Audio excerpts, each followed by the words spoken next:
wabarakatuh. Perkenalkan, nama saya Siti Nurjana. Saya bekerja di SMP 1 Gepok, Kabupaten Kudus. Jabatan saya adalah guru bimbingan dan konseling.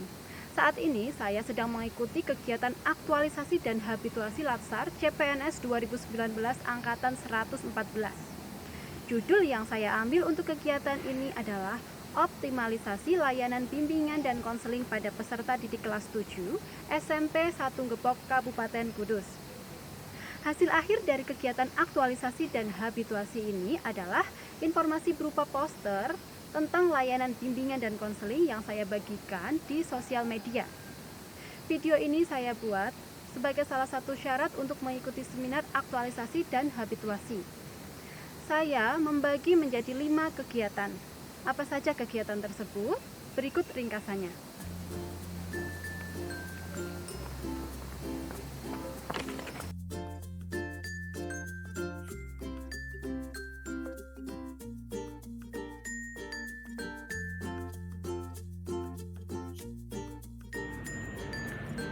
Untuk kegiatan pertama, penyiapan sarana prasarana teknologi informasi penunjang layanan bimbingan dan konseling.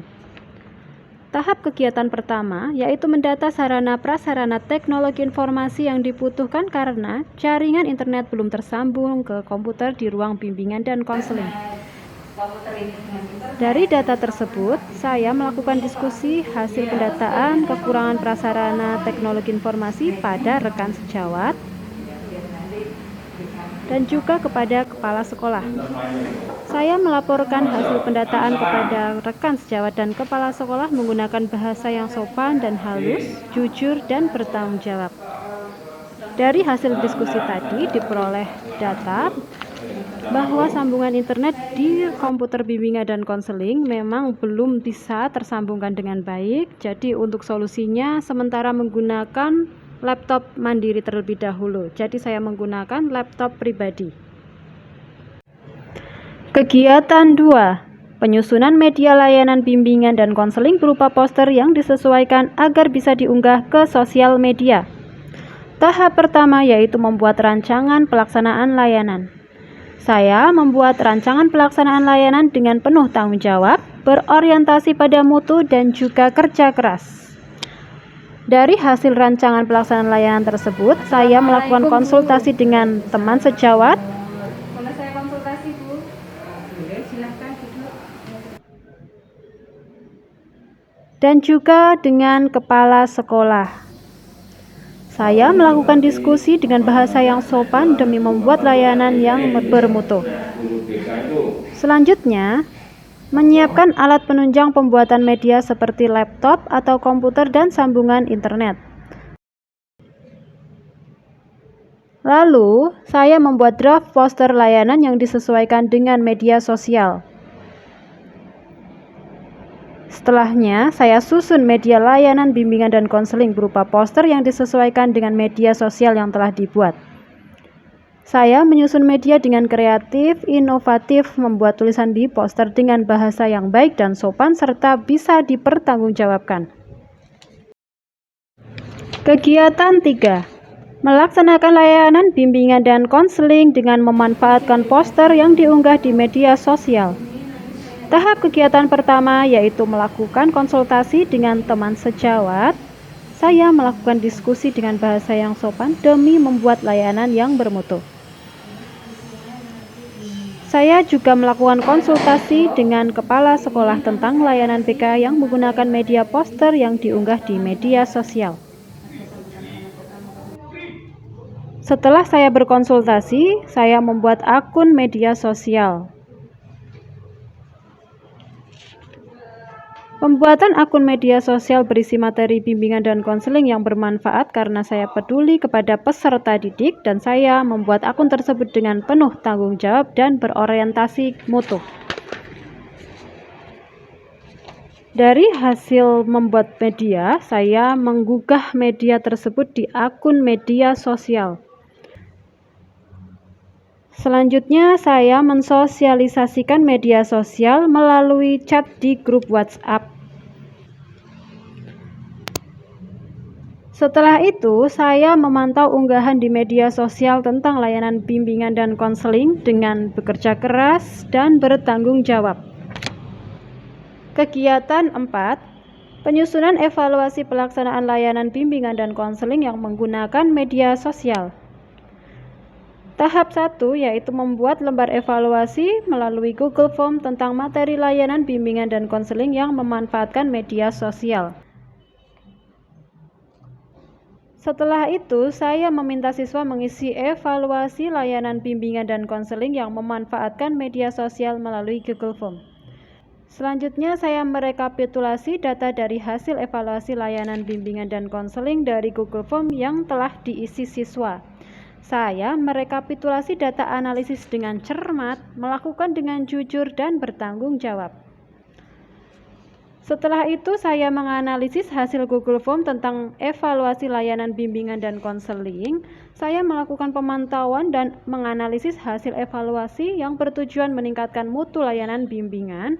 Analisa yang saya lakukan adalah jujur dan dapat dipertanggungjawabkan. Setelah itu, saya melakukan konsultasi kembali dengan teman sejawat. Jadi 153 ini ada 6 siswa yang merasa belum siap untuk mengikuti PTS dan juga kepala sekolah. Anak-anak yang saya melakukan diskusi dengan bahasa yang sopan demi membuat layanan yang lebih bermutu. Sudah siap, hanya saja ada beberapa nih. Dari 153 itu ada 6 anak yang belum siap. Oh ya. Kegiatan 5, melakukan tindak lanjut layanan bimbingan dan konseling. Tahap kegiatan yang pertama yaitu melakukan konsultasi dengan teman sejawat,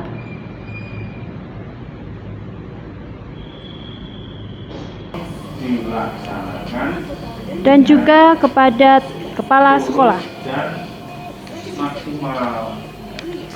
Selanjutnya, saya membuat rancangan tindak lanjut kepada siswa yang membutuhkan didasari dari hasil evaluasi. Selanjutnya, saya melakukan tindak lanjut berupa cyber counseling kepada peserta didik yang membutuhkan berdasar hasil evaluasi layanan bimbingan dan konseling yang memanfaatkan media sosial. Saya memberikan tindak lanjut terkait peserta didik yang belum paham mengenai materi. Karena saya peduli dengan peserta didik, saya juga melakukan tindak lanjut tanpa paksaan dan tekanan, serta bisa dipertanggungjawabkan. Untuk kegiatan terakhir yaitu membuat laporan hasil tindak lanjut yang saya berikan kepada kepala sekolah. Saya membuat laporan dengan cermat dan bisa dipertanggungjawabkan serta jujur.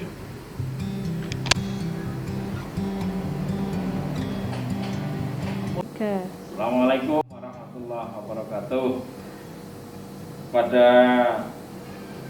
Coach Diklat CPNS di Kabupaten Kudus untuk peserta diklat bernama Siti Nurjana SPD.